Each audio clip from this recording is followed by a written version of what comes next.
Welcome to Surflight Previews. I'm Al Parinello, and sitting next to me is Steve Steiner. Hello. Steve is the artistic director, the producing artistic director of Surflight Theater. We have a show coming up that is rather incredible. In fact, I had more fun researching this particular gentleman's life than virtually anything I've done thus far. It's just fun. This guy's fun. His name is Fats Waller. And the show that we've got coming is called Ain't Misbehaving, the Fats Waller musical. I got to tell you, well, first of all, I think I'll start off with a question. Steve, what do the following people have in common? Sarah Vaughan, Bing Crosby, Billie Holiday, Eartha Kitt, Ella Fitzgerald, Carol Channing, Miles Davis, Harry James, Frankie Lane, Sam Cooke, Nat King Cole, Willie Nelson, Leon Redbone, Dave Brubeck, and Bill Haley and the Comets. Well, until you got to one of them, I would say the letter A. But I would say that they've probably all recorded songs by Fats Waller. No, they've all recorded the song Ain't Misbehaving. There we are. Okay. By Fats Waller. This guy was absolutely incredible. Fats Waller is my new favorite person on this earth. I had no idea how much I love this man and what he has done and the eclectic and wonderful and comedic and astoundingly musical life that this guy served. I'm going to start off with a story. You ready for this? Sure. All right, so Fats Waller, we'll get into Fats Waller in a second. We'll get into the show in a second. But Fats Waller came out of a show in Chicago in 1920, I think it was 1921. Young man, just getting started, but getting a wonderful reputation. Everybody wanted to see this guy because of his sensationalism, his eclectic voice, his look, and his comedic style. So he comes out of the theater. Next thing he knows, two guys come up to him, and a gun is in his back. And the warning was, come with us, just follow, don't say a word. So Fats realized that he's being accosted by these two thugs. And they get to a limousine, and they shove him in the limousine, and they basically said, sit there and don't say a word. You have a gun in your back, you do exactly what the gentleman says. So they drive him to a hotel, and they get him out of the car, and they said, just walk straight, just keep walking, keep walking.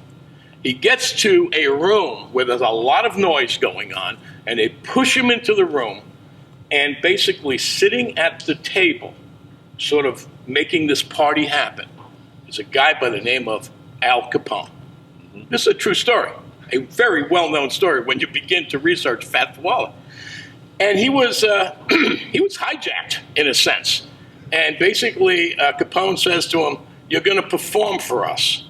And he said, yes, sir. And he performed, not for an hour, not for 2 hours, but for 3 days. 3 days. People are coming and going. It was Al Capone's birthday, and they wanted Fats Waller to be the host, the entertainer. So they basically hired him for 3 days. 3 days later, after he's playing, he's got relationships going left and right. Cash is coming into him. People are throwing $100 bills on him. At the end of 3 days, he has thousands of dollars sitting next to him.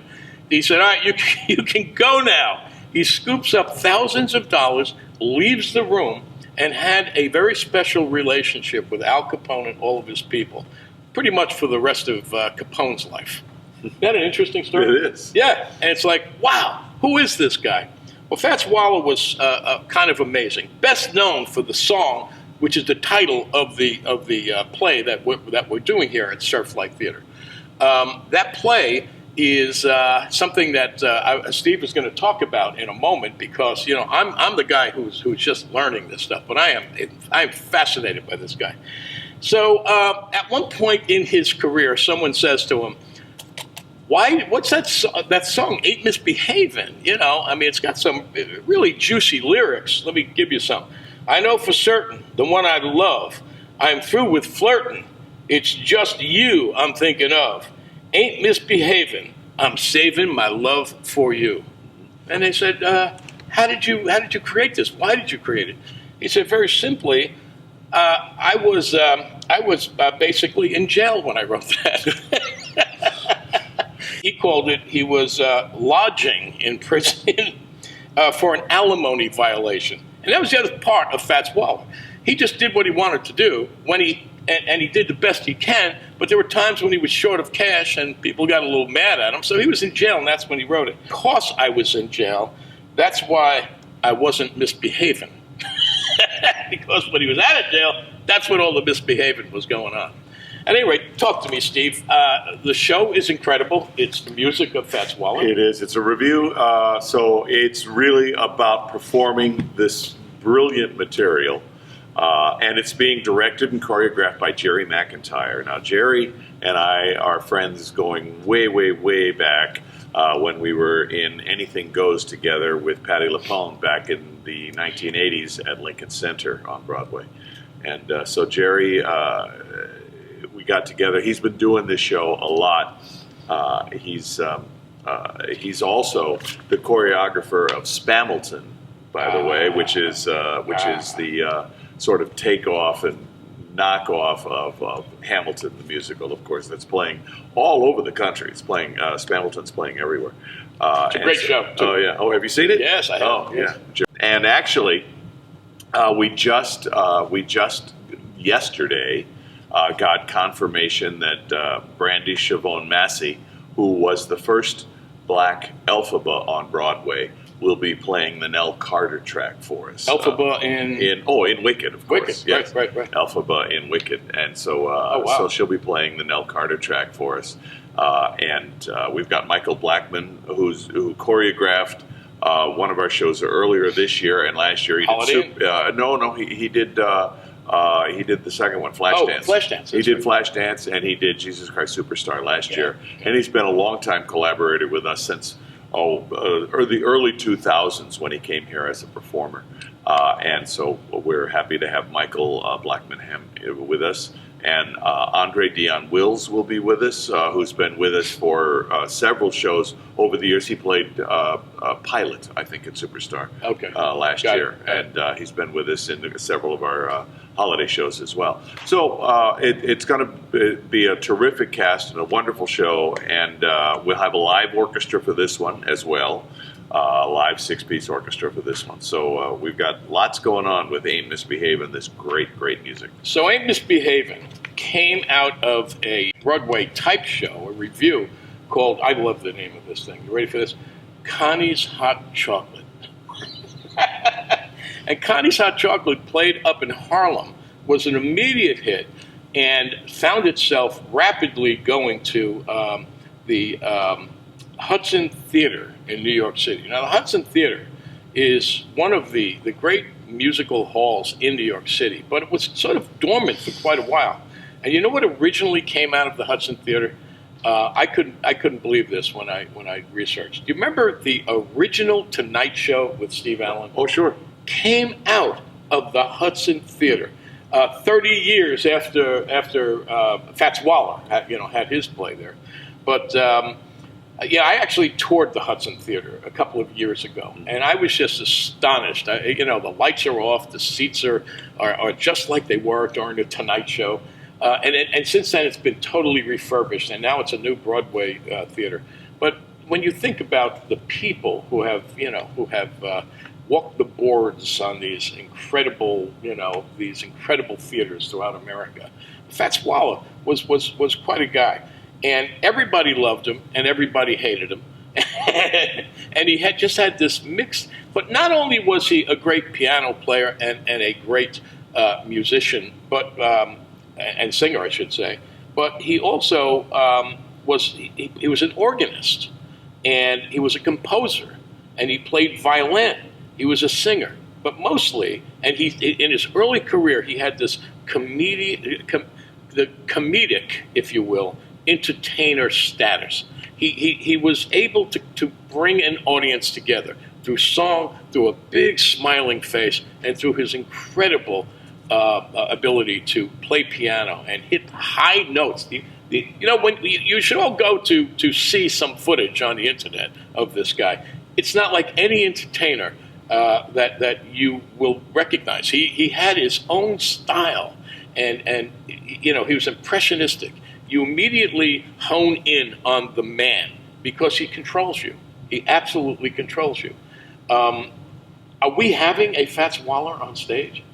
We are having, of course, an orchestra leader. Chris Davis will be the pianist and the orchestra leader, but that's not really the way this show works. Okay. This show launched the careers of so many. Got it. I mean, Nell Carter this launched her career. Andre DeShields, who just won a Tony for Hadestown. Oh, this launched his career. Oh, wow! Isn't that amazing how this stuff just keeps going and going? Yeah, I love it.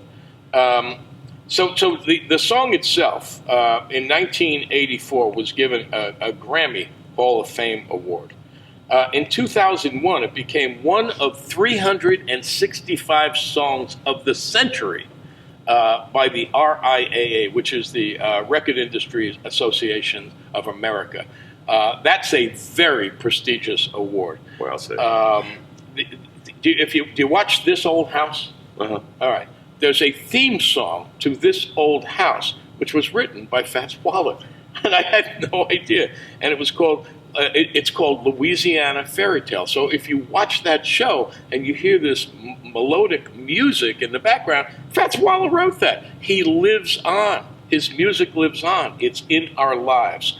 And there's actually a very important, apparently, I don't play video games, called Blow Shock. And the Jitterbug Waltz is used in that video game. The video game! Fats Waller is in a video game. I mean, tell me, how great is a career does this man have?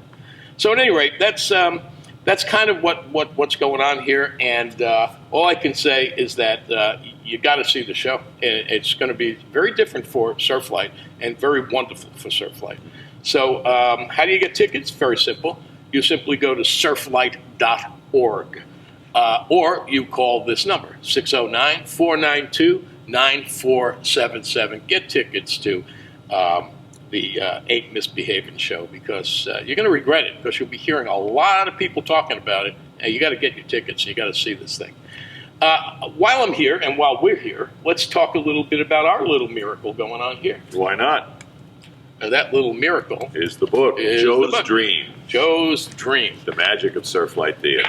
That's right. And Joe is Joe Hayes. Joe Hayes was the man who created Surflight Theater. He did so 70 years ago. This is our 70th anniversary. That's the reason why this book exists.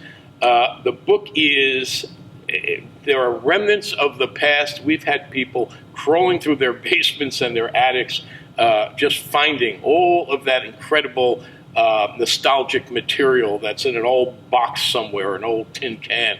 And we borrowed a lot of this stuff. We've done a professional job. The book is it's a coffee table book.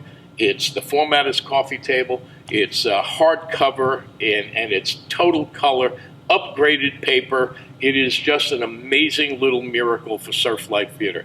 And it's a fundraiser for Surflight Theater because every dollar that is provided to buy this book, every dollar, nobody's making a profit on it. Every dollar is going to Surflight Theater and the building fund of Surflight Theater.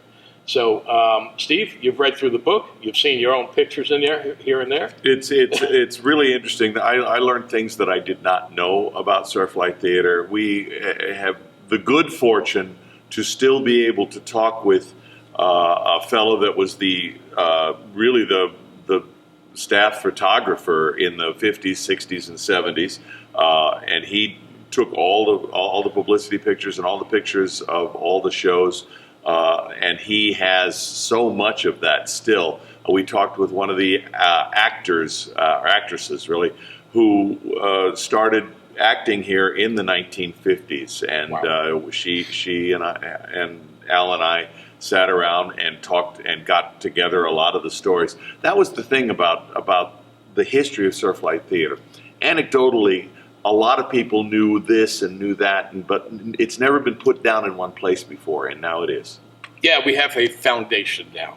From here, everything else will grow. The history is here. If you want to know about Surflight Theater of the past, how it started, who was here, there's a whole chapter on people who literally spent time in this theater, which basically thrust them into exceedingly important careers in theater, in television, in the arts. It'll knock your socks off to see who was here. We also have the original opening night program, 70-year-old piece of paper that we're able to find with all of the stuff that went on 70 years ago on the Surflight Theater. Back then it was called, ready for this, the Surflight Amphitheater. That's right. Why? Because you could see the stars. It was outside. Outside. And it was just it was like a circus tent without a top. And there were reviews. They literally put songs together about Long Beach Island, about New Jersey. It's hysterical to read where this started and how it started. It's all because of this guy, Joe Hayes, who's become one of my heroes. Amazing guy. And we really would not be here today if it wasn't for Joe Hayes. And the rest is the magic of Surflight Theater. So great being with you again. Hey, I gotta once again just thank a guy, and that guy he's behind the camera now. You can't see him. You want to dance in front of the camera? No, I guess not. He's dancing behind the camera, and this is Nino DePascal of his company called Real Original Productions. If you, for any reason, need video done for your organization or personally, Nino's the guy to call. Look him up. Nino DePascal, Real Original Productions. He's always here for us. And Nino, thank you so much, pal. That's it for this one. Next time, we'll have a whole other show to talk to you about, and a rather important one as well. Oh, by the way, did I tell you that Ain't Misbehavin', August 27th to September 8th. So get your tickets for that thing. You will not regret it. Thank you so much. See you next time. Bye.